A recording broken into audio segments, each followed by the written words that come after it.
Question राजनीति क्या है? राजनीति के स्वरूप, प्रकृति तथा क्षेत्र की विवेचना करें। What is politics? Discuss the nature and scope of politics. और राजनीति से आप क्या समझते हैं? इसके अर्थ एवं तत्व की व्याख्या करें। What do you mean by politics? Discuss its meaning and elements. Answer: यूनानी जगत के राजनीतिक दार्शनिकों ने राजनीति को एक सर्वव्यापी विषय के रूप में स्वीकार करते हुए सर्वोच्च विज्ञान, मास्टर साइंस, माना है।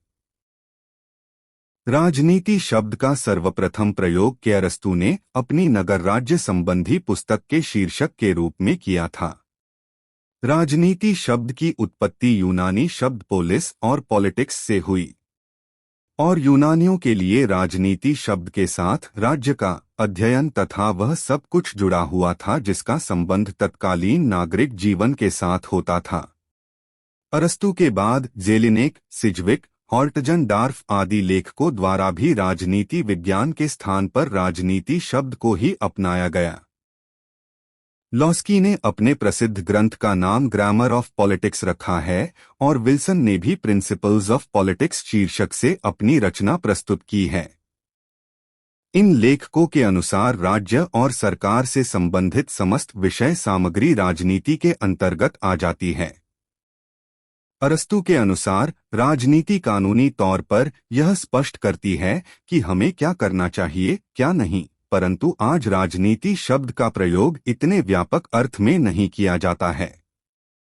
आज की राजनीति ने अपने सैद्धांतिक पहलू को बिल्कुल पृथक कर रखा है। इसका आधार आज पूर्णतः व्यावहारिक हो गया है, यानी व्यावहारिक जीवन के रणकौशल में सफलता ही राजनीति की सक्रियता है। आज राजनीति का रूप देश, काल और परिस्थिति से प्रभावित होता है। जिस प्रकार बिहार की राजनीति बंगाल की राजनीति से भिन्न होती है, उसी प्रकार भारत की राजनीति पाकिस्तान की राजनीति से भिन्न है। 1950 ई के पूर्व की भारतीय राजनीति आज की राजनीति से मेल नहीं खाती। अर्थात राजनीति समय, परिस्थिति, देश और प्रदेश के अनुसार अपना स्वरूप बदलती रहती है। R.H. सॉल्टाओ के शब्दों में, आज राजनीति वैसे प्रत्येक व्यक्ति से संबंधित है जो अपने में उत्तरदायित्व की भावना रखता है। आज का कोई भी व्यक्ति, जैसा कि J.H. प्राइस ने कहा है, यह दावा नहीं कर सकता है कि वह राजनीति में अभिरुचि नहीं रखता है। आज राजनीति सर्वव्यापी है, यह शक्ति के लिए संघर्ष है तथा जिसकी लाठी उसकी भैंस के सिद्धांत में विश्वास करती है। आज का मानव राजनीति में सोता है और राजनीति में जागता है। मिलर का कहना है कि आज राजनीति समिति कक्ष से लेकर अंतर्विभागीय बैठक तथा डॉग लवर्स संघ में भी समा गई है। परंपरागत परिभाषाएं, ट्रेडिशनल डेफिनेशंस, मुख्यतः निम्नवत हैं। प्रोजैक्स के अनुसार राजनीति अध्ययन का वह विषय है जो राज्य और सरकार का अध्ययन करता है। पॉल जैनेट के अनुसार राजनीति समाज विज्ञान का वह अंग है जो राज्य के आधार तथा शासन के सिद्धांतों पर विचार करती है। प्रो फेयरली के अनुसार राजनीति में हम राज्य के संगठन और कार्यों का अध्ययन करते हैं। इसके साथ ही हम उन सिद्धांतों तथा कार्यों का अध्ययन करते हैं जिन पर राज्य रूपी संगठन टिका हुआ है। राजनीति की आधुनिक परिभाषाएं मुख्यतः निम्नांकित हैं। रॉबर्ट के अनुसार राजनीति मानव समुदायों पर शासन करने की कला और व्यवहार है। मैक्स वेबर के मतानुसार राजनीति शक्ति के लिए संघर्ष अथवा उन लोगों को प्रभावित करने की कला है जिनके हाथ में सत्ता है। इस प्रकार राज्यों के मध्य संघर्ष तथा राज्य के अंदर विभिन्न संगठित समुदायों के बीच संघर्ष दोनों ही राजनीति के अंदर आ जाते हैं। हवर्ट जे स्पीरो के शब्दों में, राजनीति वह प्रक्रिया है जिसके आधार पर मानव समुदाय अपनी समस्याओं को सुलझाने का प्रयत्न करता है। संक्षेप में, उपर्युक्त वर्णित राजनीति की परिभाषाओं से यह भली भांति स्पष्ट है कि राजनीति का अध्ययन क्षेत्र काफी व्यापक है। राजनीति का क्षेत्र, स्कोप ऑफ पॉलिटिक्स, वस्तुतः राजनीति वह प्रक्रिया है जिससे मानव समुदाय अपनी समस्याओं को सुलझाता है। इससे राजनीति का अधिक तथा व्यापक प्रभाव राज्य और उसकी विभिन्न संस्थाओं के बाहर रहता है। इसलिए प्रथम विश्वयुद्ध 1914 के तुरंत बाद ही राजनीति का अध्ययन राज्यों के बिना प्रारंभ हो गया। मार्क्सवादियों के राज्य विहीन समाज में भी राजनीति का निवास है। राजनीति के क्षेत्र विषयक निम्नांकित बातें प्रमुख हैं। 1. राजनीति का एक मानवीय क्रिया के रूप में अध्ययन, study of politics as a fundamental human activity. विभिन्न मानव समूहों तथा मानवों के पारस्परिक संबंधों का परिणाम राजनीति है। संपूर्ण मानवीय क्रियाओं में राजनीति की मौलिकता सर्वाधिक प्रमुख तत्व है। परंतु जब व्यक्ति क्रियाशील रहता है तभी राजनीति का अस्तित्व रहता है। चुनाव, वाद विवाद तथा नीति संबंधी क्रियाएं ही राजनीतिक सक्रियता का परिणाम है। निष्क्रियता इसका सबसे बड़ा अभिशाप है। वर्डन क्रिक ने राजनीति की तुलना स्त्री और पुरुष के शारीरिक संबंध से की है, जिसके बिना मानव समाज का अस्तित्व संभव नहीं है। यानी स्त्री पुरुष और राजनीति ऐसी चीज है जिनसे अलग रहकर व्यक्ति या तो जानवर हो सकता है, नहीं तो देवता। अतः राजनीति का अध्ययन एक मौलिक मानवीय क्रिया के रूप में किया जाता है, जिसका समर्थन J.D.B. मिलर ने भी किया है। 2. राजनीति का अध्ययन सामाजिक संघर्ष के निवारण के रूप में, study of politics as a solution and means of social conflicts. राजनीति करने वाला व्यक्ति एक सामाजिक प्राणी होता है जिसका समाज से अलग कोई अस्तित्व नहीं होता। चूंकि सब लोग अपनी अपनी आवश्यकताओं की पूर्ति हेतु अत्यधिक प्रयत्नशील रहते हैं, अतः समाज में सदा संघर्ष की स्थिति बनी रहती है। राजनीति से ही सामाजिक संघर्ष की स्थिति का समाधान हो सकता है, क्योंकि समस्या के समाधान हेतु यह एक विशेष प्रक्रिया अपनाती है। 3. राजनीति का अध्ययन राजनीतिक क्रिया को समझने के रूप में, study of politics for the understanding of political activity. राजनीति का अध्ययन राजनीतिक क्रिया को समझने के रूप में भी किया जाता है। डेविड ईस्टन ने राजनीतिक क्रिया को मूल्यों के अधिकतम विनियोजन हेतु कार्य के रूप में प्रयोग किया है, जबकि लॉसवेल तथा रॉबर्ट ए डाल आदि विद्वानों ने इसे शक्ति का प्रयोग का एक विशिष्ट रूप बताया है। इसलिए ओवकशॉट ने कहा है कि राजनीतिक क्रिया एक भयावह और असीम सागर की तरह है, जिसमें न सुस्ताने का स्थान है और न इसकी कोई निश्चित दिशा है। 4. राजनीति का अध्ययन राज्य और सरकार की कला के रूप में, study of politics as an art of state and government. Jellinek, Treitschke, Holtzendorff तथा सिजविक आदि आधुनिक विद्वानों ने राजनीति को राज्य और सरकार से संबंधित एक कला माना है। राज्य और सरकार से संबंधित समस्त विषय राजनीति के अंतर्गत आ जाते हैं। उनके अनुसार जहां सैद्धांतिक राजनीति राज्य की आधारभूत समस्याओं का अध्ययन करती है, वहां व्यावहारिक राजनीति राज्य के क्रियात्मक पहलू से संबंधित है। इसके अंतर्गत राज्य से संबंधित समस्त समस्याएं आ जाती हैं। इस प्रकार संक्षेप में स्पष्ट है कि राजनीति राज्य और सरकार से संबंधित एक ऐसी कला है जो राज्य और सरकार दोनों का पूर्णता में अध्ययन करती है। 5. राजनीति का अध्ययन अंतर्राष्ट्रीय समस्याओं को सुलझाने के रूप में, study of politics as a solution of international politics. राजनीति का क्षेत्र चूंकि विश्वव्यापी है, अतः राज्यों के बिना ही राजनीति का अध्ययन प्रारंभ हो गया। इसीलिए अंतर्राष्ट्रीय जगत भी राजनीति का क्षेत्र हो जाता है। अतः अंतर्राष्ट्रीय जगत में उठने वाली समस्याओं का अध्ययन राजनीति करती है और उन समस्याओं को सुलझाकर विश्व शांति का मार्ग प्रशस्त करती है। इसके ज्वलंत उदाहरण के रूप में संयुक्त राष्ट्र संघ की विभिन्न समस्याओं में क्रियान्वित राजनीति को लिया जा सकता है।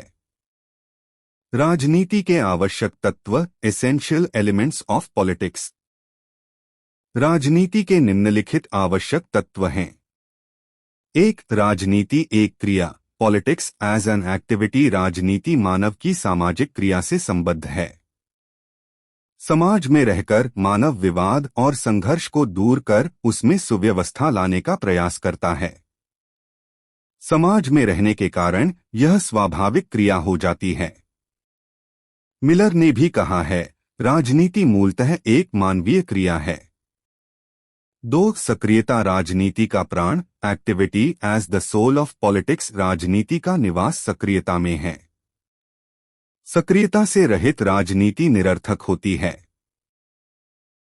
राजनीति में भाग लेने वाले को हमेशा सचेत और सक्रिय रहना पड़ता है। निष्क्रियता इसका सबसे बड़ा दुश्मन है। 3. सर्वव्यापी तथा परिवर्तन क्रिया, यूनिवर्सल एंड चेंजेबल। राजनीति एक अविरल, सर्वव्यापी तथा परिवर्तनशील क्रिया है। इसमें तनाव तब तक कायम रहता है जब तक कि उसका समाधान नहीं हो जाता।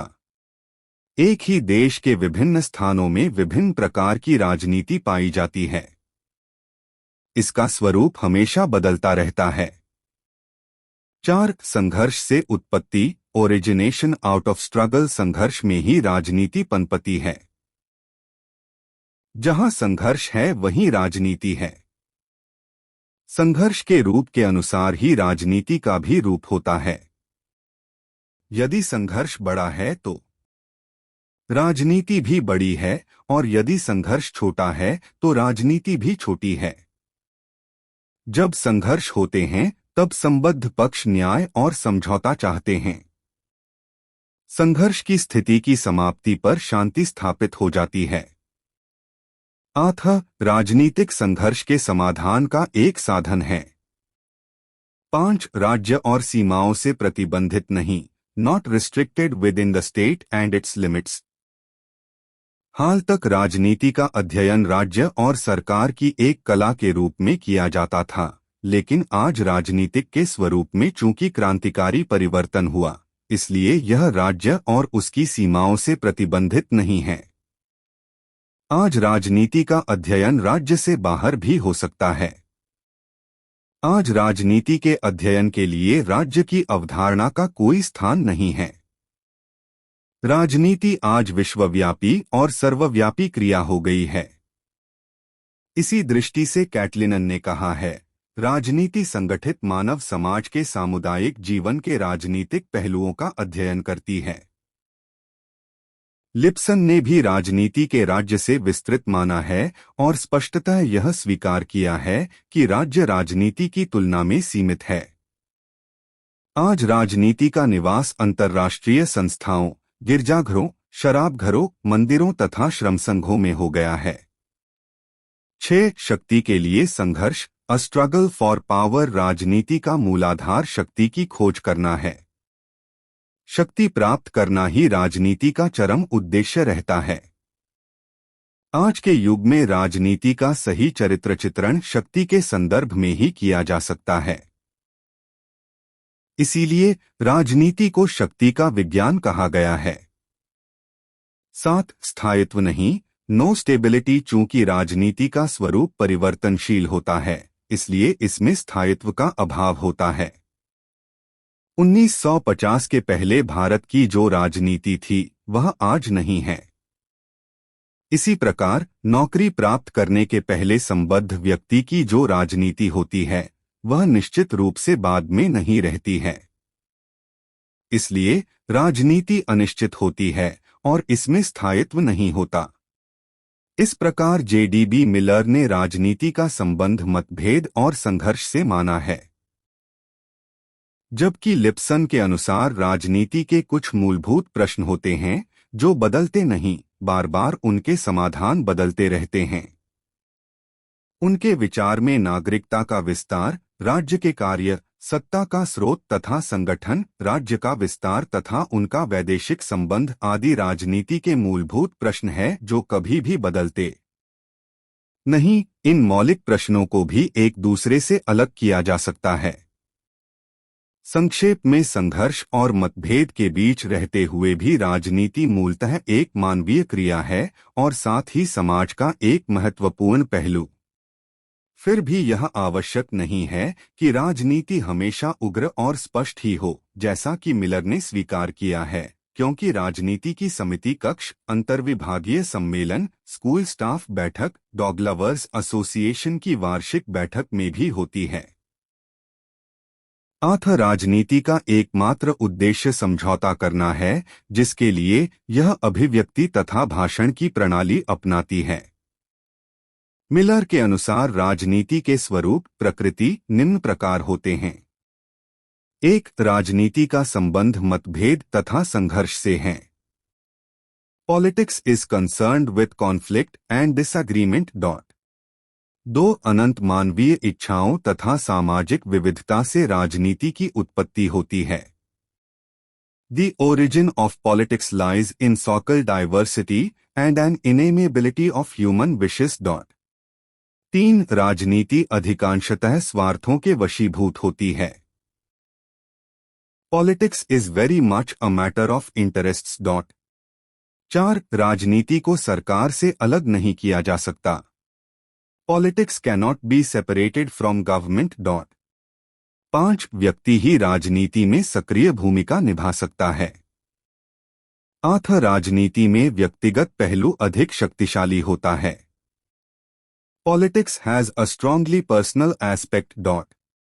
6. राजनीति उद्भावात्मक तथा आदर्शात्मक दोनों है। Politics is both ideal and ideological. 7. राजनीति मूलतः एक मानवीय क्रिया है। Politics is a basic human activity. जो अपना पदार्पण वहीं करती है जहां मानव और कानून है। 8. राजनीति अपने साथ मूल्यों का वहन नहीं करती। Politics does not carry value with it.